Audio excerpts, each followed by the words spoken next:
Olá a todos, eu sou a Sara e sejam muito bem-vindos ao meu wrap-up de janeiro, onde eu vou-vos dar a conhecer os livros que eu li durante o mês de janeiro. Eu li um livro físico e é por isso mesmo que eu vou começar. O livro foi Felicidade, de João Torto. Foi o meu primeiro contacto com a escrita do autor. Eu não conhecia e como primeiro eu adorei. Gostei imenso, gostei, acho que o autor tem uma forma de escrita muito diferente, muito própria. Ele consegue ter um humor que encaixa perfeitamente, apesar da história em si não ser uma história fácil, nem ser uma história alegre. Gostei bastante de ter sido passada nos anos 70. Gostei do pós-25 de Abril, dessa época, gostei bastante. E uma coisa que eu vou apenas dizer sobre este livro é que eu demorei a perceber, mas depois é que eu entendi que não sabemos o nome do personagem principal. Sabemos sim que ele vai conhecer as três irmãs Kopechka, as três gêmeas, Felicidade, Angélica, e Esperança. Eu gostei muito. Entretanto, ouvi 3 audiobooks. E o primeiro audiobook que eu ouvi foi mesmo um clássico. Carmilla, de Sheridan Le Fanu. Para quem não sabe, Carmilla foi o primeiro livro de vampiros conhecido. Foi lançado em 1872 e foi este livro que, mais tarde, em 1896, inspirou Bram Stoker a escrever Drácula. Children of the night. What a mess they make. I am Count...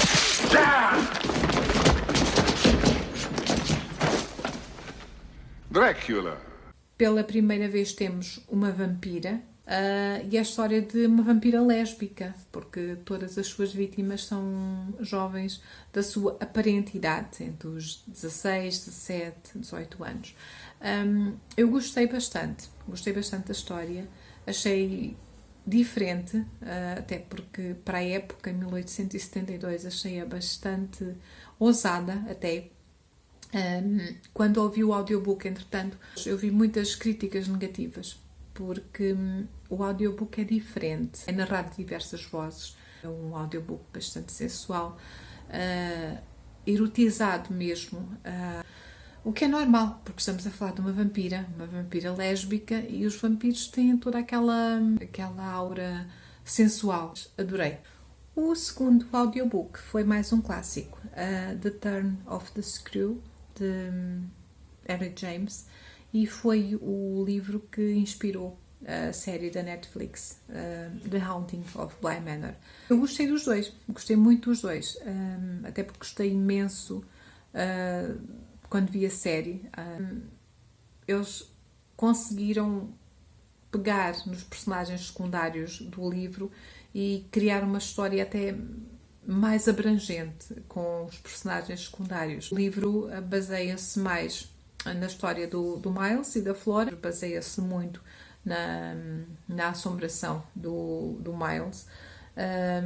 Portanto, acaba por ter certos momentos quando o Miles é tecnicamente possuído pelo espírito que quer voltar a viver.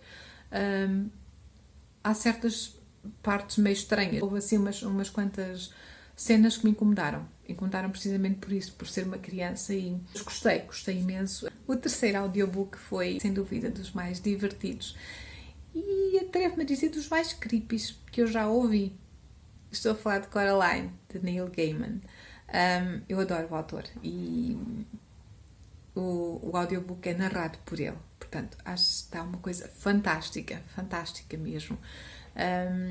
Gostei imenso da história da Coraline, aliás, fiquei obcecada, tão obcecada, que eu pedi à minha mãe para me fazer uma Coraline em amigurumi. Olhem, coisa mais linda. E a minha mãe fez. Haja paciência, né? Por uma filha destas.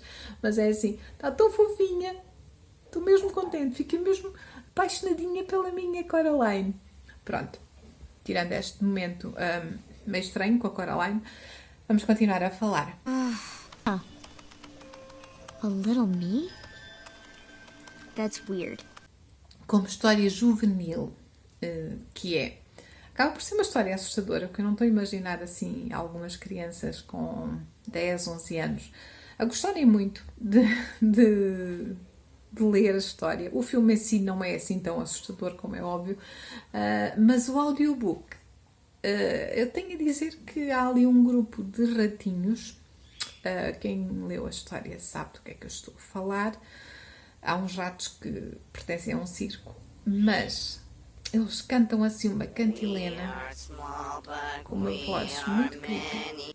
Eu tenho a panca de ouvir audiobooks ou de ler livros de terror à noite e às escuras. E então, enquanto estava deitada a ouvir estes ratos a cantarem aquela cantilena aqui na minha cabeça, eu confesso que fiquei assim um bocado, ok, eu não quero mais ouvir estes ratos a cantar.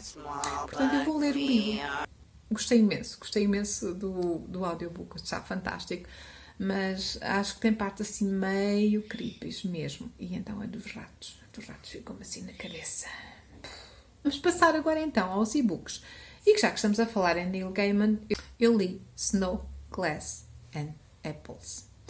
Ou seja, este é o conto da Branca de Neve, mas é completamente distorcido.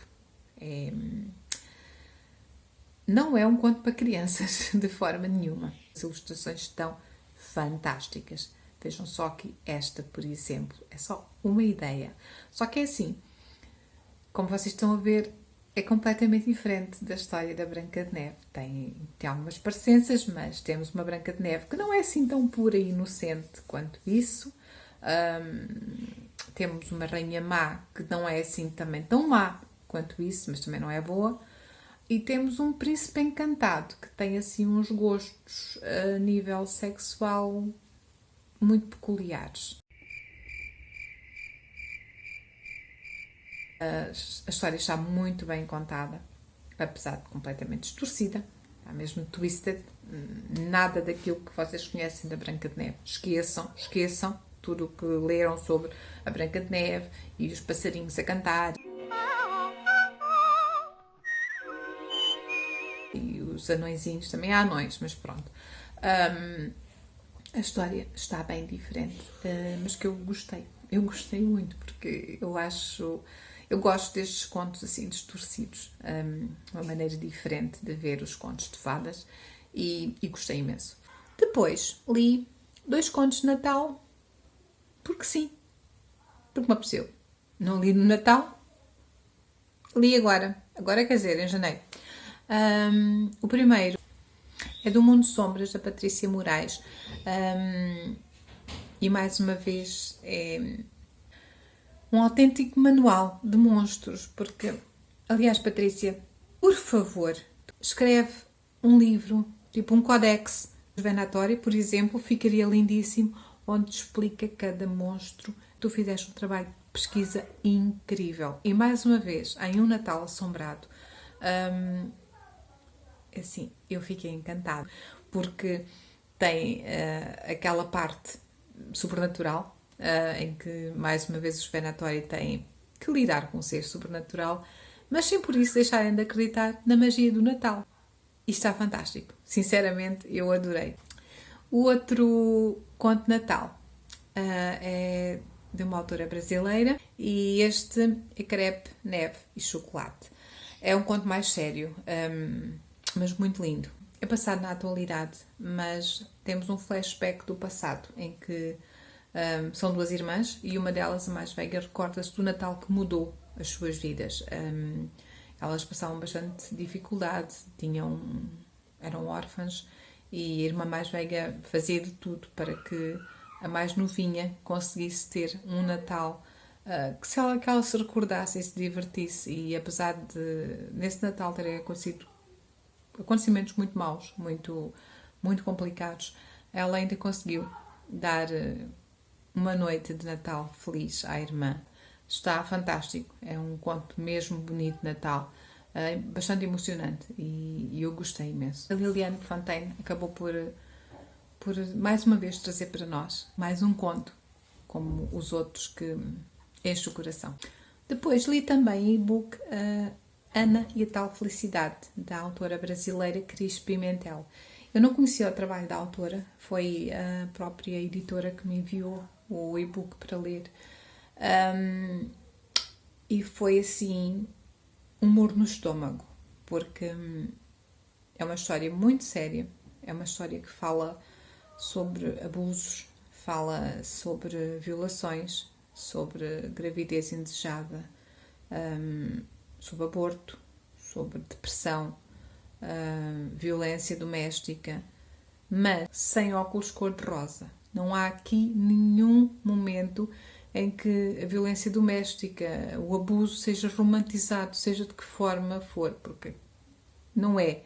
É mesmo, como costuma dizer, a realidade nua e crua.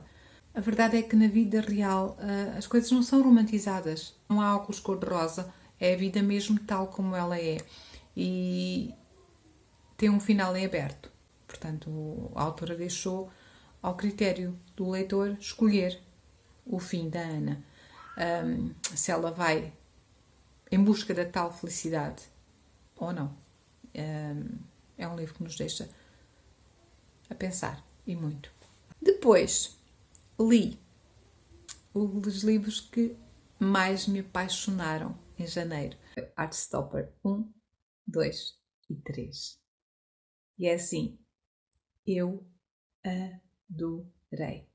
Foi das leituras mais lindas, mais bonitas, que mais me encheram o coração. Olha, é tão bonita. Eu adorei aqueles dois, adorei o Charlie e o Nick. É assim, eles acabaram por protagonizar as histórias de amor mais bonitas para mim. Eu fiquei de coração cheio. Mas os livros são muito sérios, de maneira divertida. A autora, Alice Oseman, consegue transmitir sentimentos e problemáticas que são muito reais nos nossos dias. Temos a história do Charlie e do Nick.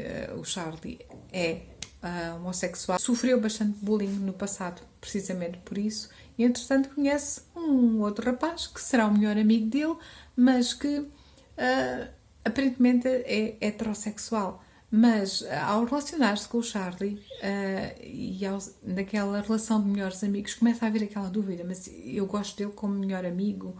Será que eu sinto mais alguma coisa? E é a descoberta da sexualidade, neste caso do Nick, porque começa a ter dúvidas sobre a sua sexualidade devido à sua amizade com o Charlie. E é muito bonito como isso se desenvolvendo ao longo da graphic novel. Trata de vários problemas bem pertinentes dos nossos dias. Temos o caso do Charlie, que, como sofreu bullying no passado, ele acaba por ter passado por uma depressão. E essa depressão levou à automutilação, distúrbios alimentares. E há também uma outra situação, porque um dos amigos do Charlie é transexual e começa a haver um relacionamento também entre esse amigo e um outro amigo que está-se a apaixonar por ele. Porque os temas são muito, muito bons e eu recomendo imenso, porque acho que vale mesmo a pena. E para mim foram das histórias mais giras. O Charlie e o Nick são dos casais mais fofos, são dos meus casais gays favoritos, além do Alec e do Magnus Bane de Shadowhunters, que eu adoro simplesmente este casal.